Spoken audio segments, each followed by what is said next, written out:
Okay, now that Mark has all the pockets and everything welded into the body of the car, we'll move to the rear axle.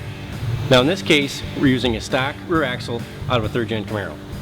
So first thing you want to do is to get your axle bracket placement by setting up your rear axle up on jack stands. And DSC recommends using a -4 degree pinion angle as we show here with the smart level. So now once we have that set up, we'll go ahead and locate the brackets on the axle tubes. Okay, once we have the rear axle up on jack stands with the pinion angle pointing 4 degrees down, we can locate our upper and lower link axle brackets. We'll first start with the upper link axle bracket, and to locate that, we'll come 13 5/16 off the center line of the axle, and we'll take our 90-degree square and set it on the bench, which will be perpendicular to the bench, where we can tack weld in place and then weld all around the bracket. And repeat that for the opposite side of the tubes. Okay, with the upper link axle brackets welded on the tubes, we'll now move to the lower link axle bracket. And with the stock rear axle, this will just locate on the factory lower link axle bracket. In the kit, we provide you with a 1/2-inch bolt and a weld spacer so that you can attach this bracket to the factory lower link axle bracket.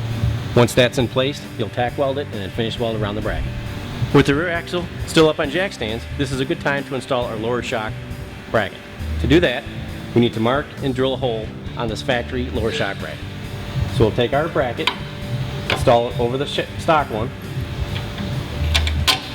put this bolt in place so we can line up our hole. Take a scriber, mark that hole, take the bracket back off and drill a hole for your 3/8 bolt. That way when it's all done, we'll have 2 locations to hold it in place.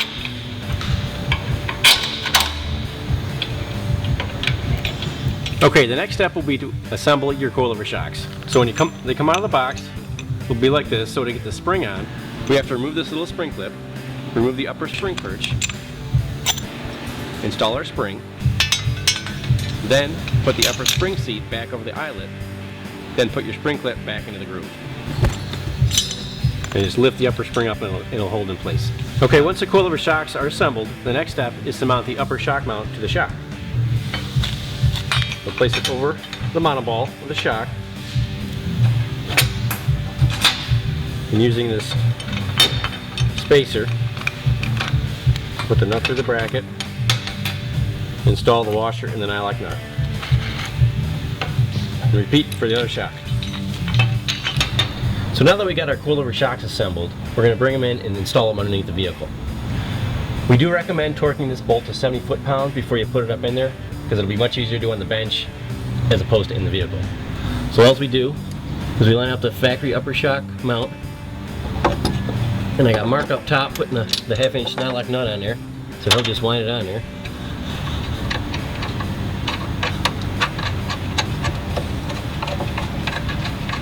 Once that's on there, we'll go up there and torque it to 50 foot-pounds. Now that you have the rear coilovers bolted into the car and torqued to 50 foot-pounds, we'll go ahead and install our lower links. Now we do recommend that you keep the swivel end facing forward. That way no dust or debris can enter the swivel link as you're driving down the road. So we'll take it, slide it in the factory lower link bracket, take our M12 by 90 millimeter bolt, slide it in the bracket, let it hang, washer, and nylock nut. Now don't torque at this point, because we'll get the whole axle underneath and get the car on the ground before we do a final torque. So with the lower links bolted into the car, we'll now move to the upper link. Same deal on the lower, we want to keep the swivel link end pointed to the front of the car. So we'll go ahead and install it in our welded in pocket, and now we'll move to the inside of the car to install the hardware. So Mark's on the inside of the vehicle, installing the metric hardware into the QUADRALink pockets. Now remember, don't torque these up, we just want to keep them snug until we can get the rear end underneath here, get the car on the ground, and then we'll get the bolts torqued. So next step is we'll go out and get the rear axle and bring it up underneath the car. Okay, so as you can see, we've got the rear end under the vehicle on a floor jack. So Mark's going to raise it up so we can first install the upper links. Do one side at a time.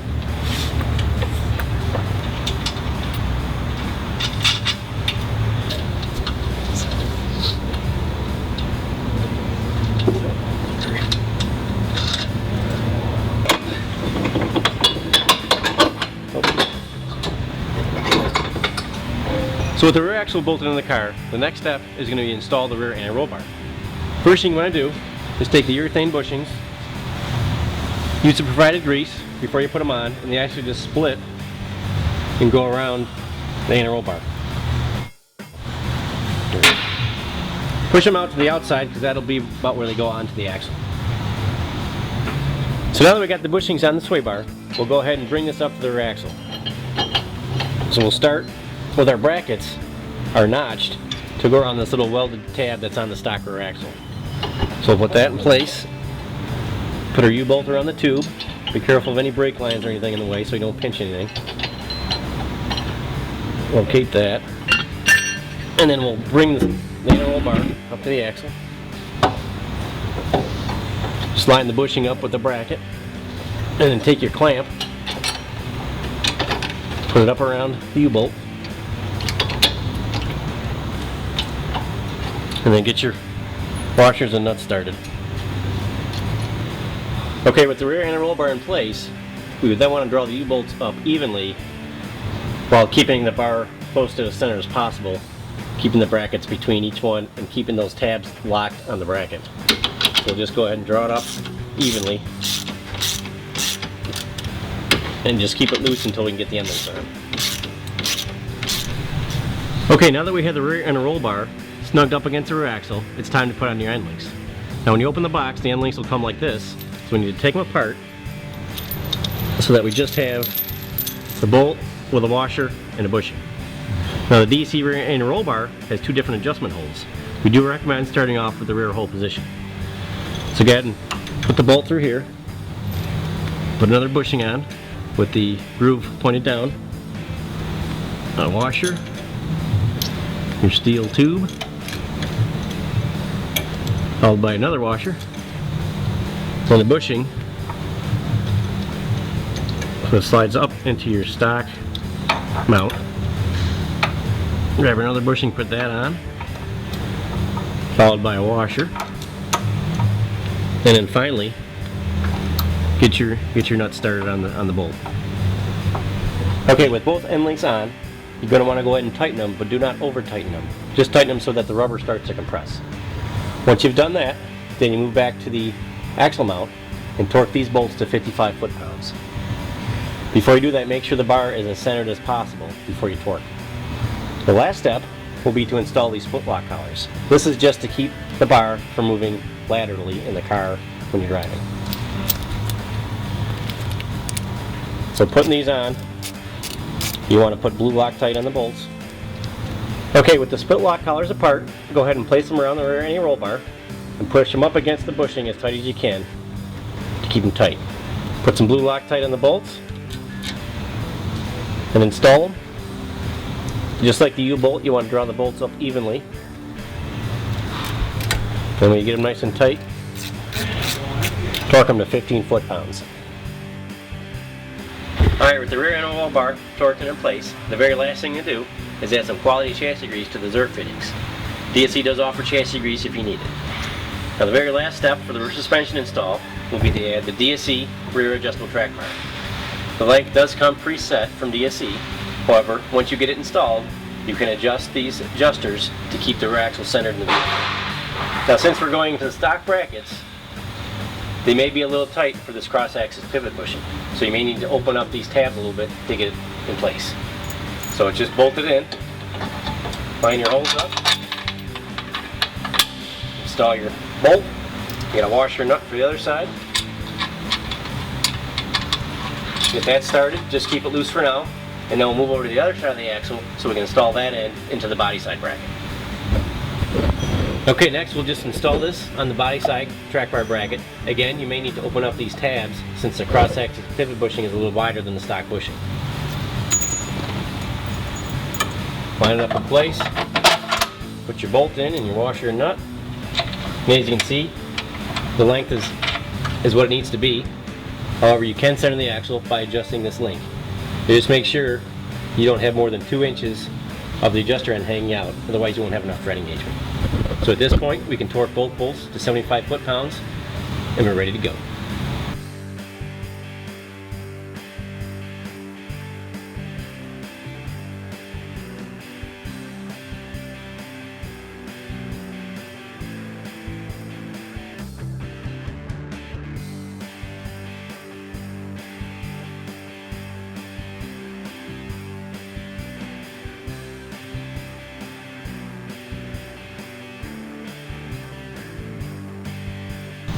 With the DSC QUADRALink kit, instead of using a stock rear axle, you can upgrade to a Ford 9-inch or a GM 12-bolt axle with a 3-inch tube. Now DSC can weld these axle brackets on for you, or we can ship them to you in the kit.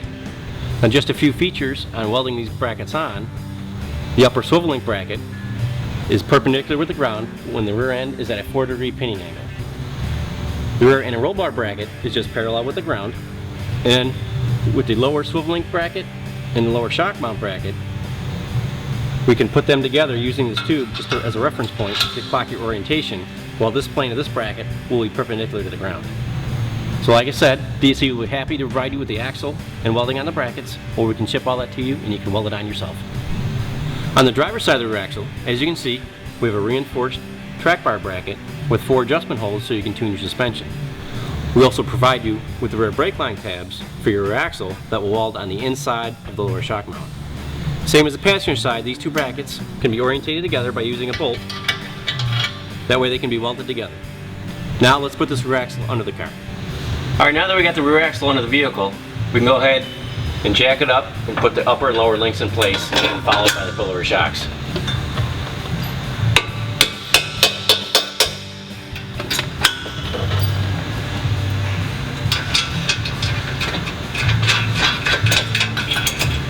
Just get the nuts started and we'll get the lower links in place. We do have 3 different hole settings on the lower bracket. We do recommend that you start with the middle. We show you all the instant centers and the heights in the instructions on the back page.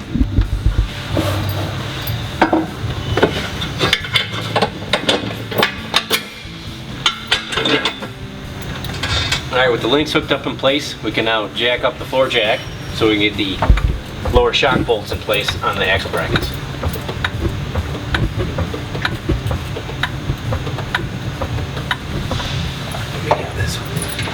So now that I've got everything hooked up here to the axle, we'll just leave all the hardware loose for now and get the rest of the suspension installed in the vehicle. Alright, now that we've got the rear axle connected with the links and the coilover shocks, we've snugged up the hardware, but we haven't torqued it yet. So next move is to install our rear end and roll bar onto the axle. So you can see we got the welded on brackets. So we just put the hardware in place. We've already got our urethane bushings mounted on the bar with the clamps. So all we gotta do is lift it up in place. Install your hardware.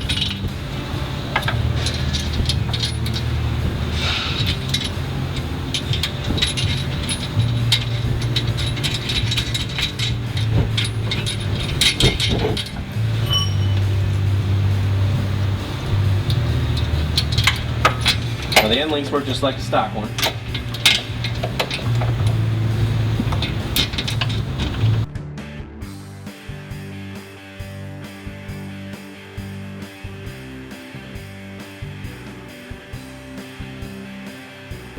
Okay, so we attach the end links the same way as the stock axle.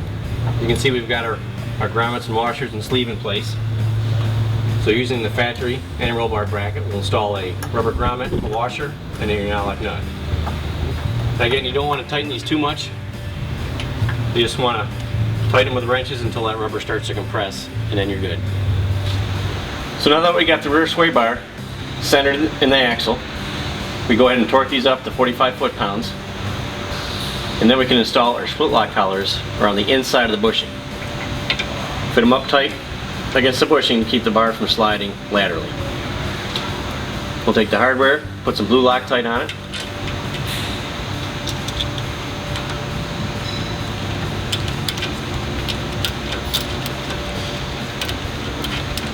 Both of them installed.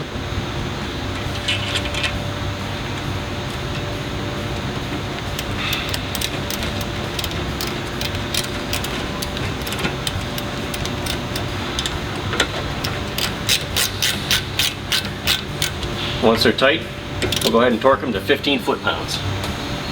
Then we're done with the installation of the rear end roll bar. Now that we have the rear end roll bar installed in the vehicle, we'll go ahead and install our DSC adjustable track bar. Now as you can see on the axle bracket, we have 4 holes that are 1 inch apart. The top hole will be designated if you're going to keep your car at stock ride height. Since we'll be lowering the car, you want to lower the track bar mounting position accordingly. So for this vehicle, we'll go ahead and start with the second hole down. So we'll just slide it in position here.